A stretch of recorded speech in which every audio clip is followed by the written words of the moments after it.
तो चलिए बच्चों, फिर से आपका स्वागत है केआर मिशन के द्वारा दिए गए ऑनलाइन क्लासेस में। हम लोग कहाँ थे? 2.2 पे थे, क्लास 8 के मैथ्स का एक्सरसाइज कर रहे थे, एनसीईआरटी का 2.2। उसका 11 नंबर क्वेश्चन, मतलब 10 तक हमने कर लिया था, 11 करने वाले थे। तो चलिए मैंने पहले लिख के रखा है, टाइम वेस्ट न करते हुए स्टार्ट करते हैं। बायजू's father is 26 years younger than Bayu's grandfather and 29 years older than Byju's. ये चाइनीज नेम है थोड़ा, इसीलिए। The sum of the ages of all three is 135 years.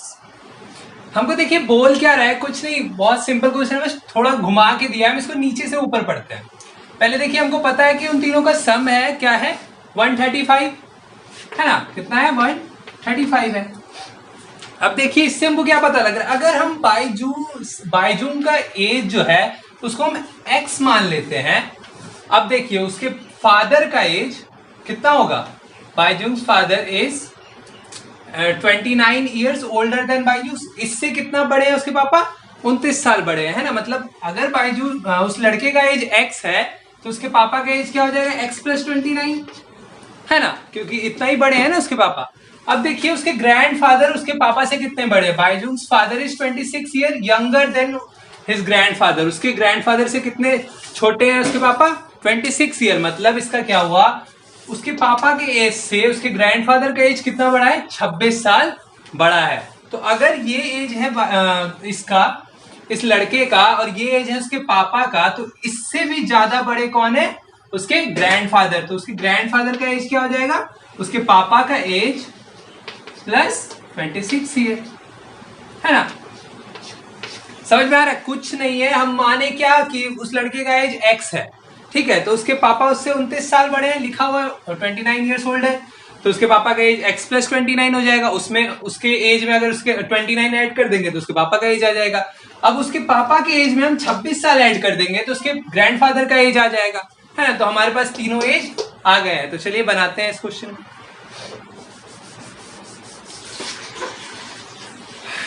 Solution. Let the boy's age be x। मैंने यहाँ boys लिखा, अब यहाँ पे इसका नाम लिख सकते हैं, नाम लेने में नहीं बन रहा है इसीलिए। तो चलिए उसका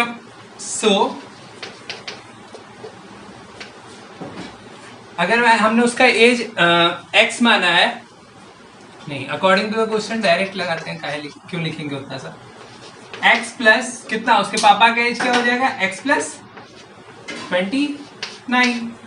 अब उसके ग्रैंडफादर का एज क्या हो जाएगा? x + 29 + 26। अब तीनों का सम हमको दिया हुआ है कितना? 135। इक्वेशन हमारे पास आ गया। इस इक्वेशन को सॉल्व कर लेंगे तो बन जाएगा ना। तो चलिए सॉल्व करते हैं आगे।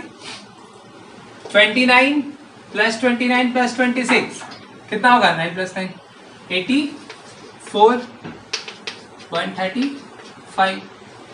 अब देखिए 1x 2x 3x, x + x + x कितना होगा? 3x होगा, प्लस 3x, है ना।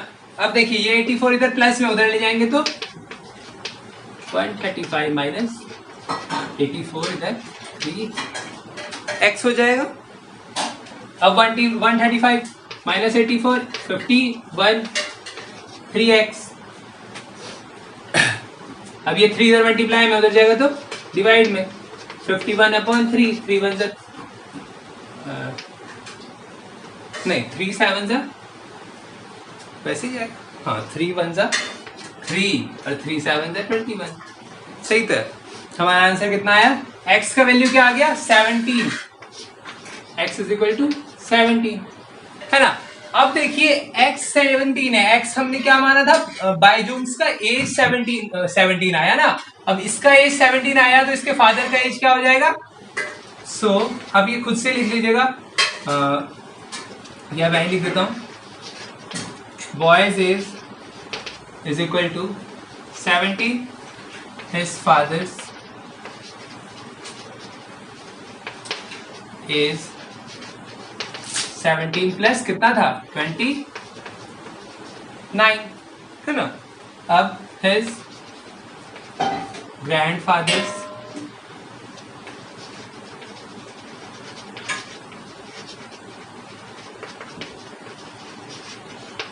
एज इज इक्वल टू कितना हो जाएगा 17 प्लस 29 प्लस 26 है ना। इसको आप प्लस कर दीजिए, आपका आंसर आ जाएगा। चलिए देरी ना करते हुए सेकंड क्वेश्चन पे। सेकंड 12th क्वेश्चन है 15 years from now Ravi's age will be 4 times his present age। एक लड़का है, एक आदमी है रवि, उसका एज मान लीजिए x है, ठीक है। हमको बोलता है 15 साल बाद, अगर 15 साल बाद का बात करें तो x में कितना प्लस हो जाएगा। मान लीजिए किसी लड़के का एज 6 years है, हमको बोले 5 साल बाद इसका एज कितना होगा, तो 6 + 5 हो जाएगा, 11 years हो जाएगा उसका एज। सिंपल है ना। वैसे ही हमको बोल रहा है कि एक लड़का है जिसका एज कितना है, एज उसका पता नहीं है, एज हम x मान लिए। 15 साल बाद उसका एज कितना हो जाएगा, उसके एज से, अभी के एज से 4 गुना ज्यादा। देखिए will be 4 times his present age। Present age पे फोकस करना है। प्रेजेंट एज हमने मान लिया x, 15 साल बाद मतलब x में प्लस 15 है ना, उसका प्रेजेंट एज कितना हो जाएगा, अभी के प्रेजेंट एज से 4 गुना ज्यादा हो जाएगा। तो चलिए इक्वेशन, हमारे पास कुछ दिया नहीं है, बस इतना सही है, देख लेते हैं इसको फिर से एक बार। मैंने बोला अभी प्रेजेंट एज, हमको प्रेजेंट एज ही निकालना है ना, तो उसी को हम पहले क्या मान लेंगे, let the present age be x। अब हमको पता लग गया कि प्रेजेंट एज हमारा कितना है भाई, x है, लेकिन हमको बोला क्या है, आफ्टर 15 years, 15 साल बाद हमारा जो एज है प्रेजेंट एज, वो क्या हो जाएगा, 4x हो जाएगा ना। प्रेजेंट एज से 4 गुना ज्यादा हो जाएगा, कब, 15 साल बाद। तो 15 साल बाद का मतलब क्या हुआ, x + 15, x + 15 is equal to 4x है ना। अब देखिए हम जब भी सॉल्व करते हैं क्या करते हैं, वेरिएबल को अलग करते हैं, कांस्टेंट को अलग करते हैं। तो वेरिएबल इधर है, इस वेरिएबल को हम उधर ले जाते हैं। 15 is equal to 4x - x। अब देखिए बहुत बच्चे क्या गलती करते हैं, मेरे स्टूडेंट खासकर, 4x - x is equal to 4 हो जाता है, x उनका कैंसिल हो जाता है। तो ऐसे नहीं होता है, हम इसके आगे जो लगे रहते हैं उनको ना माइनस करते हैं। तो इसके पास 1 है, इसके पास 3 है, 4 - 1 3, और x तो x ही रह गया 15। अब देखिए ये जो है 3 मल्टीप्लाई में इधर आएगा तो डिवाइड में हो जाएगा, तो x इज इक्वल टू 15/3। कुछ नहीं किए हैं, बीच में इज इक्वल टू था, हम इसको इधर रखे या उसको उधर रखे, कोई फर्क नहीं पड़ेगा, है ना। तो 3 × 5 = 15। अब उसका एज कितना आ गया हमारे पास, 5। हमको पूछा क्या था, कोई प्रेजेंट एज ही पूछा था, वो तो निकल ही गया। Therefore x = 5। आप लिख सकते हैं hence his present age is। चलिए आते हैं क्वेश्चन नंबर 13 पे। देखिए क्वेश्चन नंबर 13 हमको क्या बोलता है, a rational number is such that when you multiply it by 5/2 and add 2/3 to the product you get -7/12। what is the number। हमको बोला है ऐसा रैशनल नंबर हमको बताइए जिसको जब हम मल्टीप्लाई करें 5/2 से, फिर उसके जब आंसर आए, प्रोडक्ट आए दोनों का मल्टीप्लीकेशन का, उसमें जब 2/3 हम ऐड करें, प्लस कर दें, तो हमारा रिजल्ट क्या है, -7/12 आए। समझ में आ रहा है। तो कुछ नहीं, जैसे ये तो बहुत पुराना क्वेश्चन है, पहले भी बना चुके हैं। तो let the number be x, बचपन से करते आ रहे हैं, जो निकालना होता है उसको हम x मान लेते हैं, मान लिए। अब देखिए हमको क्या बोला है, इसमें जब हम x को, यही नंबर है ना जो नंबर हम माने, इसमें जब हम x को मल्टीप्लाई करते हैं और ऐड कितना करते हैं, 2/3, तो हम जब 5/2 को x से मल्टीप्लाई करेंगे, देखिए पहले भी हम करते थे 2 × x, 2x हो जाता था, है ना। तो सेम फ्रैक्शन में भी तो वही कंडीशन है, 5/2 × x, 5/2 × x is equal to 5/2x plus 2/3। अब बोलता है जब हम इन दोनों को प्लस कर देते हैं, इन दोनों के प्रोडक्ट में 2/3 ऐड कर देते हैं, तो आंसर कितना आता है, -7/12 आता है। कुछ गलती नहीं कर रहे हैं, इतना ही दिया था, वो हमने रख दिया। ये क्वेश्चन मार्क है, थोड़ा नीचे कर देते हैं। तो चलिए अब देखिए हम फिर से वही करेंगे, वेरिएबल को एक साइड, कांस्टेंट को एक साइड। तो ये इधर प्लस में, उधर जाएगा तो माइनस में। तो 5/2x इज इक्वल टू -7/12 -2/3।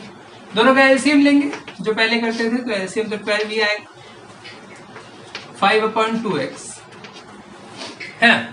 अब एलसीएम 12 आया, जो एलसीएम आता है उससे इसको डिवाइड करेंगे, 12 से 12 डिवाइड करेंगे, वो तो खत्म ही हो गया। 12 से 3 डिवाइड करेंगे 4 आ जाएगा, तो ऊपर में 4 से मल्टीप्लाई हो जाएगा। आगे माइनस है माइनस, इधर भी माइनस है तो माइनस।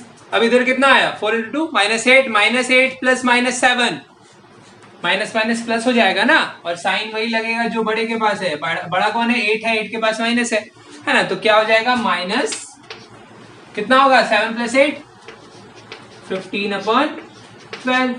समझ में आया? कुछ नहीं, एक स्टेप खा गए, देख लेते हैं इसको। -7 यहाँ क्या था -8/12, यही था ना। अब ये देखिए दोनों में माइनस है, माइनस माइनस प्लस हो जाता है, और साइन तो वही लगता है जो बड़े के पास होता है, तो हमने लगा दिया 5/2x है ना। अब देखिए ये तो कट जाएगा, 3 4 जा 3 5 जा, तो इधर आ गया। इसको इधर बनाते हैं, 5/2x इज इक्वल टू -5/4। अब देखिए इसका दो तरीका है, इधर मल्टीप्लाई में, दोनों को उधर जाके डिवाइड में करेंगे, फिर मल्टीप्लाई में करेंगे। इससे आसान थोड़ा सा कर देते हैं। ये इधर नीचे है तो उधर जाएगा तो ऊपर हो जाएगा, ये ऊपर है इधर आएगा तो नीचे हो जाएगा। तो x इज इक्वल टू, ये इधर से उधर गया -5 × 2 ये इधर है तो नीचे आएगा 4 × 5 है ना। 2 × 1 = 2, 2 × 2 = 5 × 1 = 5 1 = 1/2।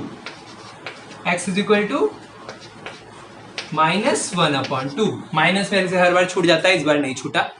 तो चलिए हमारा आंसर आ गया। हमको पूछा यही था, x ही पूछा था, तो नंबर कितना है वो -1/2 या -½ चलिए नेक्स्ट 14 पे देखिए। क्वेश्चन नंबर 14 हमको क्या बोल रहा है, लक्ष्मी एक कैशियर है, उसका जो बैंक है उसके पास जो करेंसी है वो 100 रुपए का नोट है, 50 का और 10 का नोट है, ठीक है। और उसका जो रेशियो है, नंबर ऑफ नोट्स का जो रेशियो है वो 2 3 और 5 है। मतलब 100 का 2, 50 का 3 और 10 का 5 रेशियो में दिया है। मतलब होगा कुछ और, इसमें x लगा के हमको बनाना पड़ेगा, इसे पहले बनाए थे।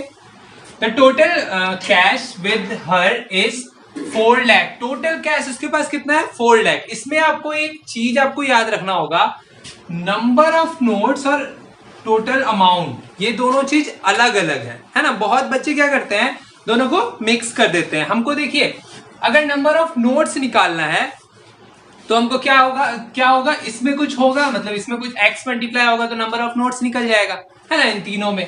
लेकिन नंबर ऑफ टोटल अमाउंट अगर निकालना हो तो नोट्स इनटू अमाउंट होता है ना, तब ना निकलता है कि इस अमाउंट का कितना नोट है। तो चलिए सॉल्व करते हैं। पहले हमको लेना होगा, मानना होगा फिर से, लेट द नंबर ऑफ 100 रुपये नोट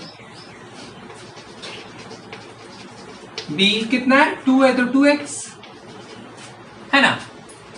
फिर द नंबर ऑफ कितना है, कौन सा 50 रुपये, इसको पहले, अरे यार ₹50 नोट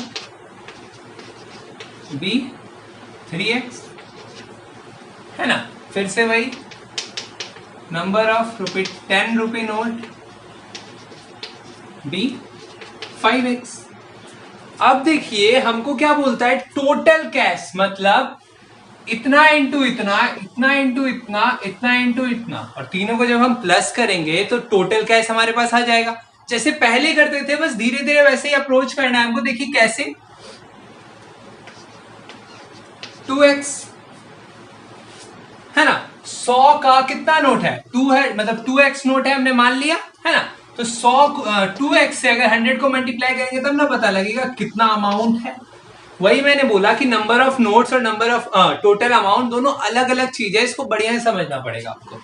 तो देखिए अब देखिए ये हमारा हो गया 100 कितना रुपया है, 100 का नोट कितना रुपया है इक्वल टू टोटल अमाउंट होता है ना। तो अब देखिए अगला क्या है, 3x है, 3x को किससे मल्टीप्लाई करेंगे 50 से।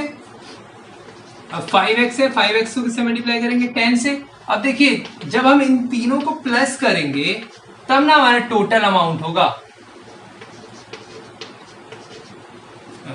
4 लाख है ना, अरे 4 लाख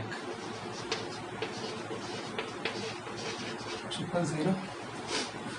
तो देखिए अब हमारा इक्वेशन फॉर्म हो गया है। ये तीनों को जब हम प्लस किए, किसको किसको प्लस किए, number of notes into amount, और इन तीनों के अमाउंट को जब प्लस करेंगे तभी ना टोटल अमाउंट आएगा। तो देखिए बना देते हैं, अब इसको सॉल्व कर लेते हैं। आप अपने से भी कर सकते हैं।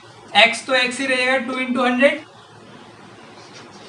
200x प्लस 3 इंटू 5 कर देते हैं 15 0x plus 50 x is equal to 4 lakh, है ना। यहां तक हो गया। ये आप आगे अपने से भी कर सकते हैं, लेकिन फिर भी मैं सॉल्व कर देता हूं। इतना 200 प्लस 200 400x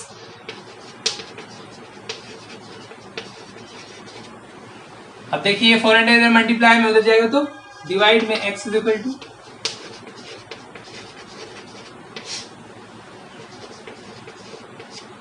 2 0 कैंसिल, 4 1 जा 4 1 2 3, है ना। तो कितना आ गया, x इज इक्वल टू 1000। अब देखिए नंबर ऑफ नोट्स कैसे निकलेगा। So number of 100 rupee note क्या था, 100 रुपी नोट 2x था, तो x का वैल्यू कितना है 1000 है, तो 2000। वैसे ही number of 50 rupee note is equal to कितना हो जाएगा 3x, तो 3 into 1000। Number of 10 rupee note is equal to कितना हो जाएगा 5 इंटू x, मतलब 5 इंटू 1000। आपका आंसर आ गया, मल्टीप्लाई कर लीजिएगा इनको। तो चलिए नेक्स्ट क्वेश्चन पे आते हैं, देखते हैं क्वेश्चन नंबर 15। फिर से वैसा ही क्वेश्चन है, नोट पैसा वाला ही है। देखिए आई हैव टोटल नंबर, मेरे पास टोटल कितना रुपया है 300 रुपये है मेरे पास, जो कि सिर्फ कॉइन्स ही है पूरे, ठीक है। और उसमें टोटल कॉइन्स कितना है 160 कॉइन है, ठीक है। लेकिन कॉइन है किसके किसके, कौन कौन से डोमिनेंट के, ₹1, ₹2 और ₹5, बस 3 तरह के कॉइन है। अब देखिए यहाँ क्या बोलता है, ₹2 coin is 3 times number of ₹5 coins. तो देखिए अगर हम ₹5 के कॉइन्स को हम x मान लेते हैं, है ना, तो हमारा ₹2 का कॉइन कितना हो जाएगा 3 टाइम्स ऑफ x, यही है ना। क्या बोल रहा है देखिए फिर से, the number of ₹2 coins is 3 times the number of ₹5 coins, है ना। अगर मान लो हम ₹5 के कॉइन को x माने तो ₹2 का कॉइन बराबर कितना हो जाएगा 3x हो जाएगा। क्यों, क्योंकि 5 कितना है x है, और ये ₹2 का कॉइन जो है वो 5 से 3 गुना ज्यादा है ना। अब देखिए क्या बचा, हमको पहले करना क्या होगा, तीनों कॉइन का नंबर निकालना होगा। लेकिन हमको नंबर दिया है तीनों कॉइन का, क्या नहीं दिया है, बस किसका दिया है 5 का मान लिया, तो 2 का हमको दिया है। अब 5 का हमको पता लग गया इतना है, बचा क्या ₹1 का बचा। अगर इन तीनों का नंबर पता लग जाएगा तो नंबर को अमाउंट से मल्टीप्लाई करके हम क्या निकाल सकते हैं, टोटल वो निकाल सकते हैं, नंबर ऑफ कॉइन्स। चलिए देखते हैं। तो अब देखिए टोटल कॉइन्स हमारे पास 160 है, जिसमें 3x और x कितना है ₹5 और 2 है ना। तो अब अगर हम टोटल में ₹2 का कॉइन माइनस करें और उसी में फिर किसका कॉइन माइनस करें, ₹5 का कॉइन माइनस करें, तो ₹1 का कॉइन ही बचेगा ना हमारे पास। समझ में आ रहा है, कुछ नहीं है इसमें, बस हमको इतना सा बोला जा रहा है कि हमने माना ₹5 का कॉइन x, तो ₹2 का कॉइन कितना हो गया 3x, क्योंकि गिवन है हमारे पास। अब ₹1 का कैसे निकला, हमारे पास टोटल कॉइन 160 था, मान लीजिए हमारे पास 10 कॉइन है टोटल, ठीक है। उसमें 4 जो है 5 रुपया के हैं, तो और बाकी जो बचे वो 2 के हैं, तो 2 के कितने होंगे, हम 4 माइनस कर देंगे तो 6 आ जाएगा। 6 जो है वो कितना हो जाएंगे, 2 के हो जाएंगे। वही यहाँ कर रहे हैं हम कि हमको पता है कि 3 कॉइन से ही बना है, कितना 160 कॉइन बना है। अब इस 160 में अगर हम इस कॉइन को माइनस कर देंगे तो 1 का ही बचेगा ना सिर्फ। तो चलिए अब आपको समझ में आ गया होगा, तो सॉल्यूशन पे आते हैं। लेट द नंबर ऑफ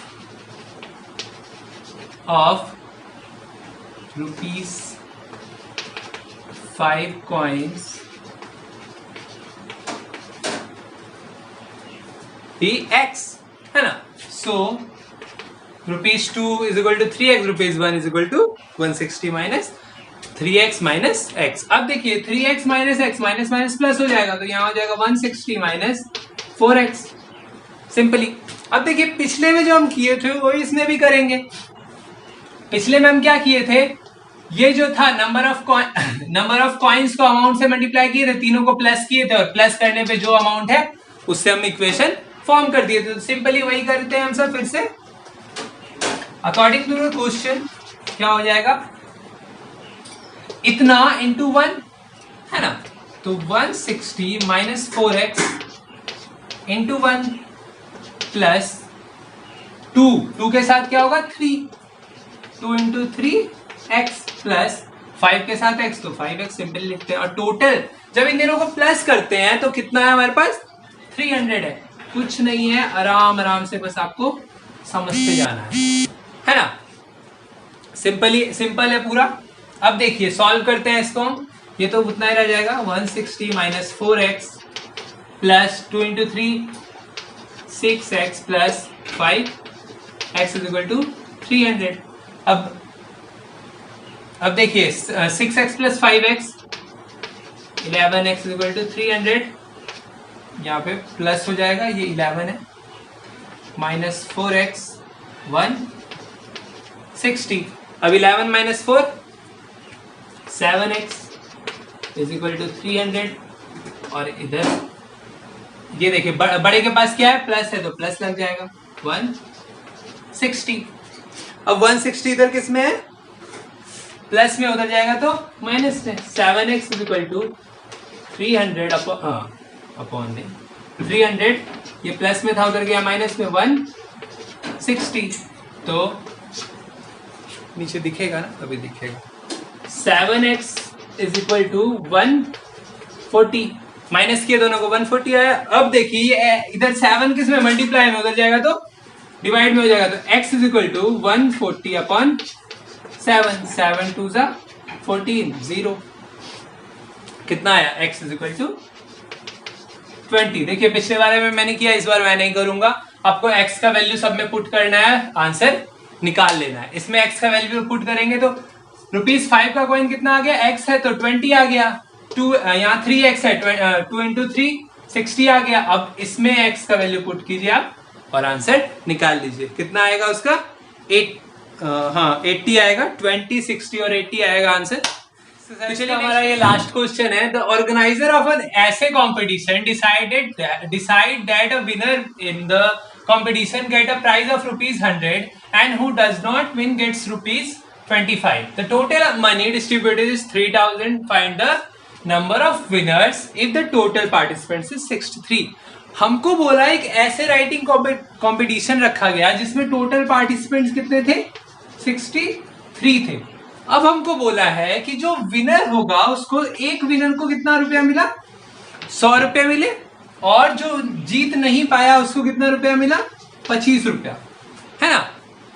यही बोल रहा है कि एक ऐसे राइटिंग कंपटीशन हुआ जिसमें विनर को कितना रुपया मिला, 100 रुपये, और जो पार्टिसिपेंट्स थे जो जीत नहीं पाए उनको 25 रुपया, और टोटल पार्टिसिपेंट्स भी हमको दिए हुए हैं। तो क्वेश्चन तो बहुत सिंपल है, और हमको बोला कि जो टोटल अमाउंट है ना वो कितना डिस्ट्रीब्यूट किया गया, 3000 डिस्ट्रीब्यूट किया गया, है ना। बहुत ज्यादा अमाउंट डिस्ट्रीब्यूट हुआ। तो देखिए इससे हमको निकालना क्या है अब, कि 63 में कितने विनर्स आए, यही ना पूछा है। Find the number of winners if the total participants is 63 में कितने विनर्स निकले। अब देखिए हमको पता है 25 रुपया उसको भी मिल गया जो नहीं जीता, तो लेट मान लेते हैं जो निकालना है उसको, let the number of winners be x. अगर मान लीजिए नंबर ऑफ विनर्स एक्स हो गया, सो पार्टिसिपेंट्स हु, ये मिटाना पड़ेगा, participants who did not win. अब देखिए जो पार्टिसिपेंट्स नहीं जीते वो कितना हो जाएगा, 63 माइनस एक्स हो जाएगा। कैसे हो जाएगा, टोटल पार्टिसिपेंट्स कितने थे 63 और जीत कितने गए x, तो जो नहीं जीते वो इतना ही होगा ना। मान लीजिए हम 10 का कंपटीशन होता उसमें 4 जीत जाता तो 4 माइनस करते और हारा कितना 6, है ना, यही हुआ ना। तो सेम चीज यहाँ है, वही कॉन्सेप्ट है जो पुराना था हमारे पास। अब जीतने वाले को कितना रुपया मिला, 100 रुपया, तो 100 इंटू एक्स, है ना, मतलब x लोगों को 100 रुपया मिला, जैसे कॉइन करते थे सेम चीज है। प्लस इतने लोगों को कितना रुपया मिला, यही वो लोग हैं जिनको 25 रुपया मिला, ये वो लोग हैं जो डज नॉट विन या डिड नॉट विन, मैंने लिखा है सेम ही है लगभग। 63 माइनस एक्स, तो 63 माइनस एक्स को कितना रुपया मिला, 25 रुपीज मिला। समझ में आया। और टोटल अमाउंट मतलब इनको जितना रुपया मिला और इनको जितना रुपया मिला, उन दोनों को जब हम जोड़ते हैं तो कितना रुपया मिला, 3000 रुपीज डिस्ट्रीब्यूट हुए, है ना। एकदम स्टेप बाय स्टेप कर रहे हैं, कहीं कोई गलती नहीं हो रहा है। तो चलिए अब सॉल्व करते हैं। ये तो 100x हो गया, ये पहले इससे मल्टीप्लाई होगा फिर इससे मल्टीप्लाई होगा, तो जब इससे मल्टीप्लाई होगा तो कितना आएगा, देख लेते हैं मल्टीप्लाई करके।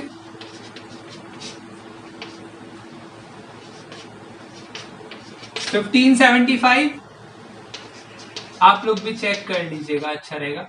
अब ये इससे -25, x इज इक्वल टू 3000 और इधर कितना है हमारे पास 100x प्लस 1575, ये हमारा इक्वेशन क्रिएट हो गया। अब देखिए ये यहाँ x है, ये भी x है, तो ये माइनस में ये प्लस में, तो ये इसमें माइनस होगा। 100 minus 25x 75x plus 1575 is equal to 3000। हमको कांस्टेंट एक तरफ, वेरिएबल एक तरफ करना है। ये 1575 है, 1575। तो चलिए कर देते हैं। अब ये इधर प्लस में उधर जाएगा तो माइनस में, तो 75x is equal to 3000 minus 1575, है ना। तो चलिए इन दोनों को माइनस कर देते हैं, यही होगा ना। देखिए इधर प्लस में था, उधर गया तो माइनस में हो गया, है ना।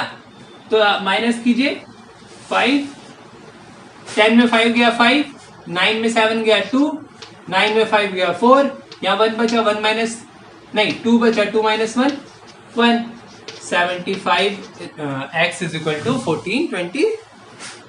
अब देखिए ये इधर मल्टीप्लाई में उधर जाएगा तो डिवाइड में, x is equal to 1425 upon 75। अब इन दोनों को हम कटा देते हैं, किससे, 5 से कटाते हैं। 5 1 जा 5, 5 5 जा, है ना, 5 2 जा 10, 5 8 जा 5, 5 जा 25, 285। अभी और कटेगा नहीं, 5 पे ही कटेगा शायद, है ना। 5 3 जा 5, 5 जा 25 और 5 7 जा 35। तो अब देखिए, अब तो ये 3 पे ही कट जाएगा। 3 1 जा 3, 1 जा 3, 9 जा 27। तो आंसर हमारा आ गया, देयरफॉर यहाँ लिखते हैं, therefore x is equal to 19। कितने विनर्स थे, 19 विनर्स थे। 63 में कितने विनर्स थे, 19 विनर्स थे। तो चलिए हमारा लास्ट क्वेश्चन था। नेक्स्ट एक्सरसाइज पे आते हैं, एक्सरसाइज पे आते हैं 2.3 पे। देखिए इसमें कुछ नहीं है, solve and check your result. हमको कुछ करना नहीं है, जैसे हम इक्वेशन अभी तक सॉल्व करते आ रहे हैं वैसे ही सॉल्व करना है और जो आंसर आएगा उसको LHS और RHS में रख के अगर LHS is equal to RHS आता है तो हमारा रिजल्ट मतलब हमारा आंसर सही होगा। वैसे ही बस चेक करना है।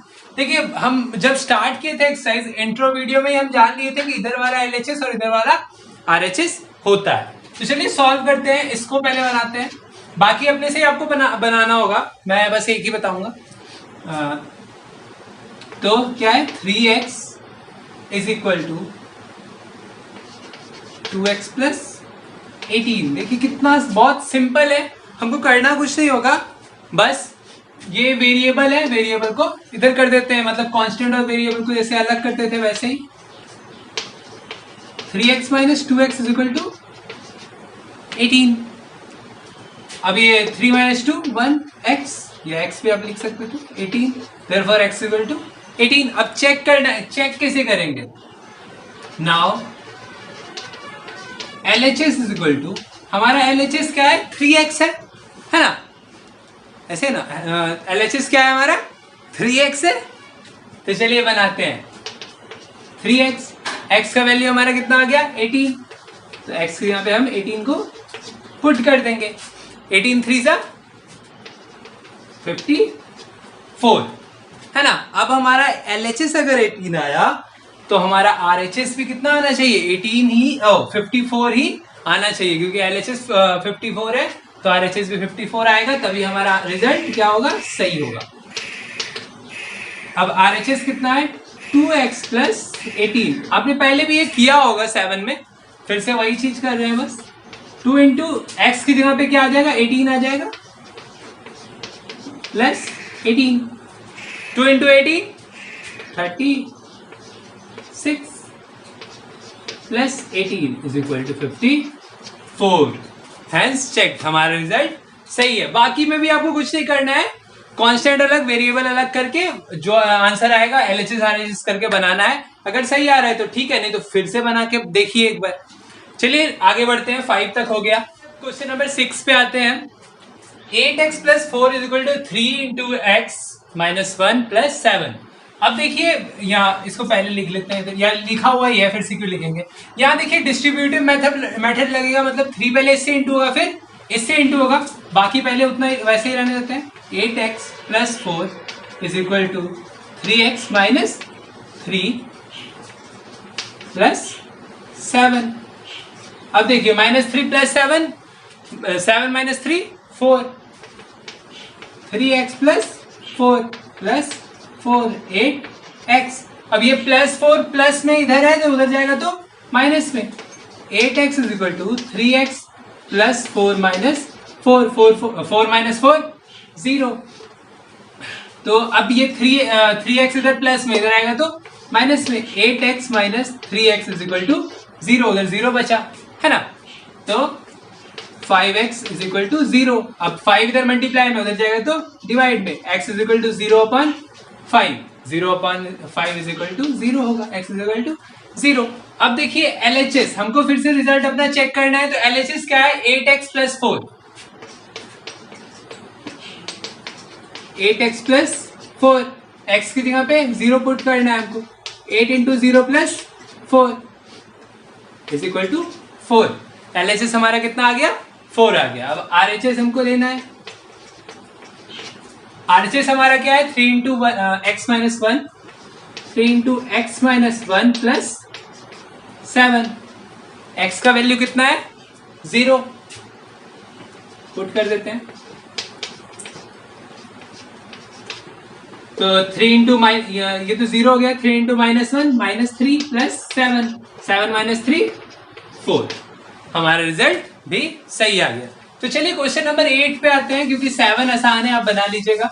एक फ्रैक्शन का क्वेश्चन कर लेते हैं जो 8 है, ये वाला, ये तो सेम ही है, मतलब बन ही जाएगा आपसे लगभग।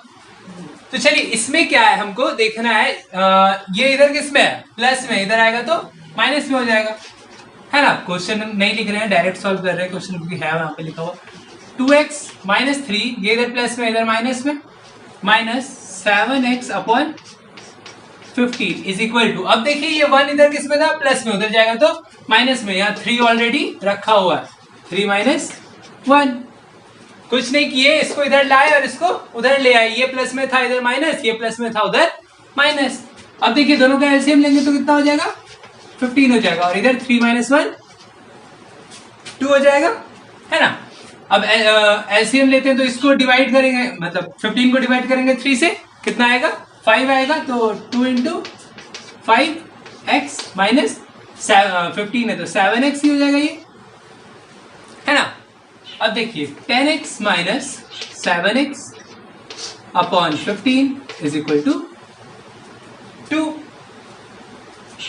10x माइनस 7x कितना होगा 3x upon 15 is equal to 2। 3 1 3, 3 5 15। Therefore x is equal to कितना हो जाएगा 5 ये डिवाइड में उधर जाएगा तो मल्टीप्लाई में, यहाँ एक और स्टेप लिख सकते हैं 2 × 5 तो 10। हमको फिर से अपना क्या करना है, रिजल्ट चेक करना है, जगह कम है मैं यहाँ पे लिख दे रहा हूं LHS। चलिए LHS उठा लेते हैं। LHS हमारा क्या था 2x अपॉन 3 + 1। x का वैल्यू क्या है हमारे पास 10 है, तो 2 × 10 अपॉन 3 + 1। अब देखिए एलसीएम लेंगे इसका तो कितना आ जाएगा 3 आ जाएगा, 1 के साथ क्या इंटू हो जाएगा 3 × हो जाएगा, और यहाँ कितना है 2 × 20। 20 + 3 कितना होगा, ये 1 यहाँ से हटा ही देते हैं क्योंकि आपको दिख ही रहा होगा 23 अपॉन 3। LHS हमारा आ गया। अब RHS क्या होगा देख लेते हैं। RHS क्या है 7x अपॉन 15 + 3। x का वैल्यू हमारा क्या रखा है 10, तो 7 × 10